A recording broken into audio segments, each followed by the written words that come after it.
E aí, galera, como é que vocês estão nessa quarta-feira, né? Eu tô aqui fazendo o meu home office, né? Trabalhando de casa, etc. Grande vantagem de poder fazer as coisas hoje em dia, tudo pela internet, né? Vou escolher um filminho para ver aqui, como, né, vocês já puderam ouvir, eu imagino. Deixa eu ver aqui. Então, né? Eu tava refletindo aqui, né? Jogar uma conversinha fora. Quem não quiser jogar conversa fora, é só pular pro próximo.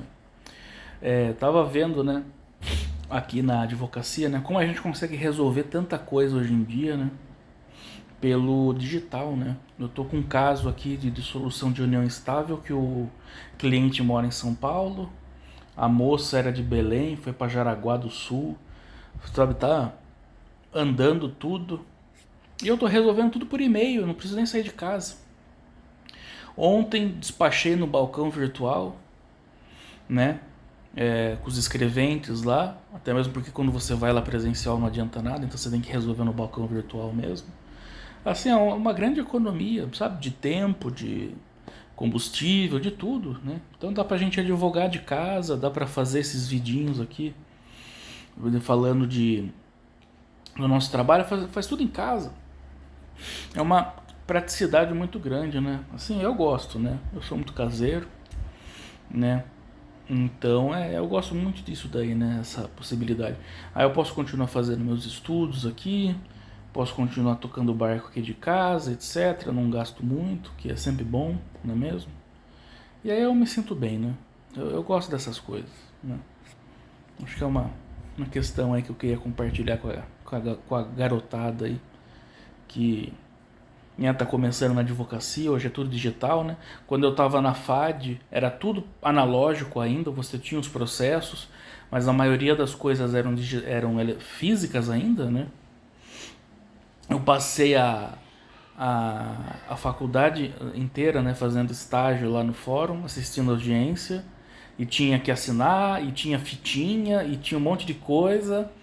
E aí quando eu fui advogar não tinha mais fitinha, não tinha mais nada, era tudo gravado, não tinha mais aquele negócio de reduzir a termo.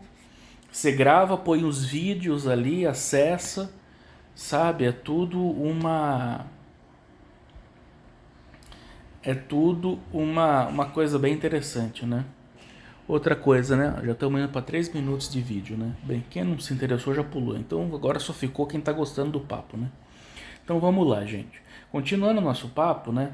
Vocês veem aí que eu publico muita coisa do TDAH, né? Do déficit de atenção e hiperatividade, né? Os dois são juntos, não tem separado, né? Você pode ter a predominância de um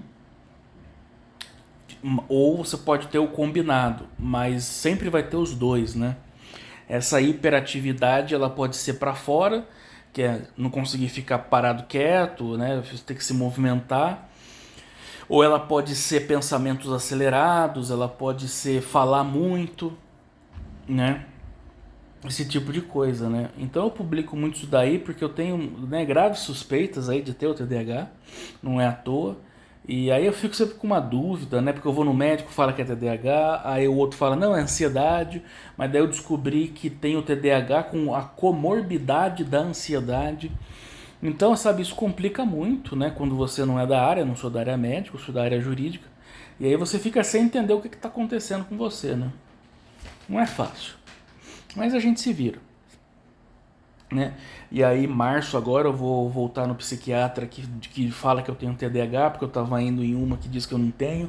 Só que a sertralina para ansiedade não tá mais dando. Eu tô com problema para dormir de novo. Antes eu não tinha, né? A concentração para estudar e para trabalhar tá uma coisa muito complicada. Quando você engrena é uma maravilha. Nossa, ontem eu resolvi tudo que eu tinha que resolver. De inventário que eu tô cuidando, de desbloqueio de conta que eu tô cuidando, de dissolução de união estável que eu tô cuidando, protocolei tudinho. Nossa, ontem foi lindo. Aí tem dia que você não produz nada e você acaba se sentindo um pouco mal, né? Eu não me sinto mal, né? Eu não me sinto mal nessa questão da produtividade pelas razões lá capitalistas de você se sentir útil. Eu faço toda a questão de ser inútil, para mim tá ótimo, Eu estou completamente desapegado, eu não sou uma faca ou um garfo para ter utilidade, eu sou um ser humano. Ser humano não é meio, ser humano é fim. Eu estou sossegado, eu posso ser completamente inútil, que para mim está sossegado.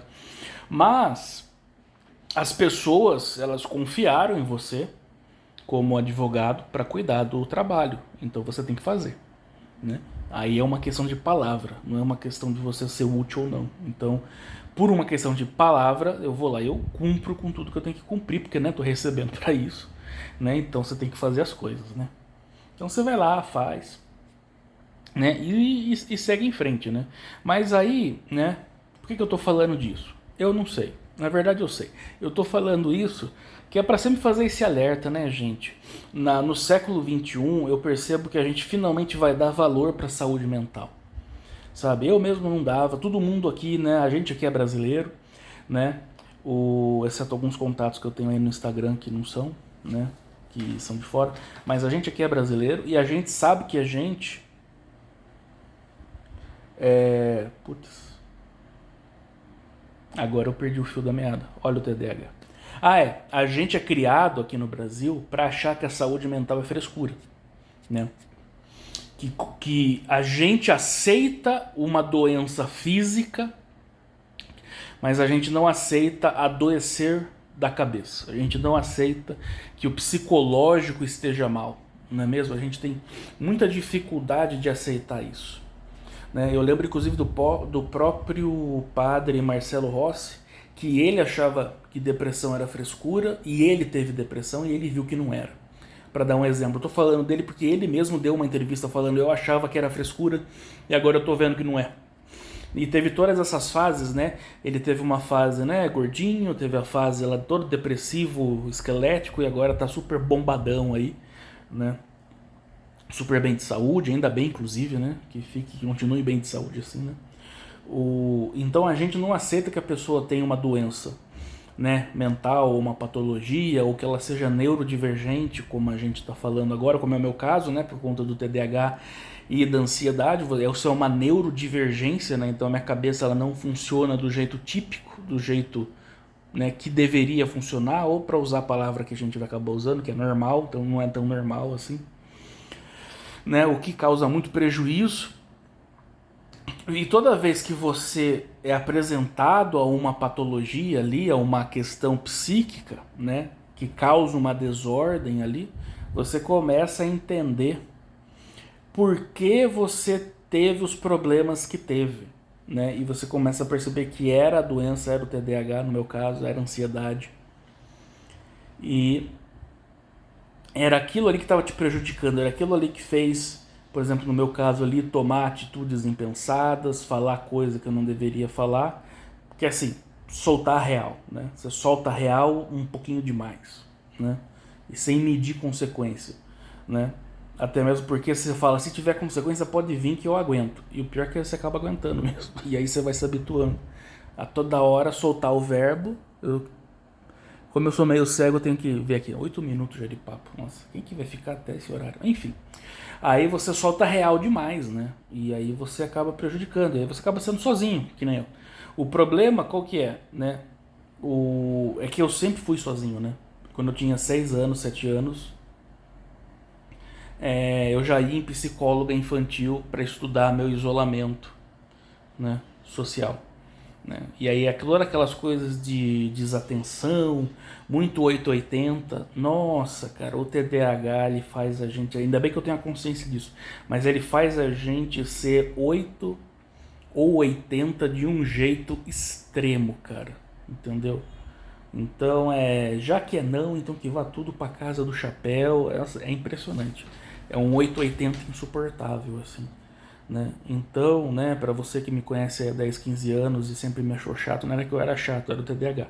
Também é um pouco chato, mas principalmente por conta do TDAH mesmo, né, cara? Porque ele altera muita coisa, né? Aí tem gente que fala que a gente tem excesso de concentração, a gente quer concentrar em muitas coisas ao mesmo tempo. E aí tem a questão do hiperfoco, que o pessoal fica endeusando. Eu já vi muito médico, inclusive, falar um negócio muito interessante, que o hiperfoco ele não é para endeusar, não é para você ficar tempo demais na mesma atividade, isso também está fora do comum. Você tem que ser capaz de se afastar de uma determinada atividade se você precisa, entende? O hiperfoco, ele é um negócio horrendo, ele, sabe, ele afeta muito você. Quando você precisa estudar ou trabalhar, ele até que é bacaninha.